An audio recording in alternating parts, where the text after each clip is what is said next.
আলোচনা করব গ্রামে বসে আপনারা কিভাবে ইংলিশ শিখতে পারবেন। আমি নিজেও কিন্তু গ্রামে বসে ইংরেজি শিখেছি এবং আমার ফ্লুয়েন্সি এবং অন্যান্য বিষয়গুলো দেখলে আপনি অবশ্যই বুঝতে পারবেন যে সবাই আমাকে একটা কোয়েশ্চেনই করে যে আমি কোথা থেকে শিখেছি। But in reality, I've never learned any of this from any coaching center or from anybody.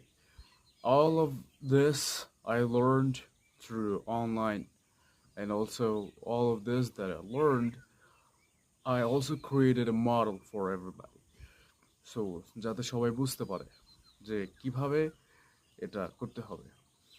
So আমাদের প্রথমে যেটা মাথায় আসবে সেটা হচ্ছে আপনি কিভাবে বলবেন।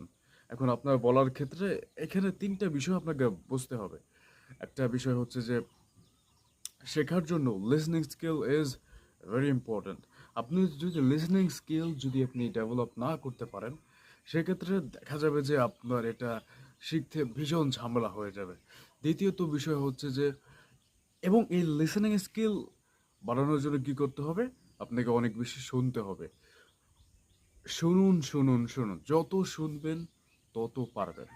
এবং এটা শোনার সাথে একটু বোঝারও চেষ্টা করুন। নিজের ব্রেইনকেও এখানে একটু ডাইভার্ট করে দিন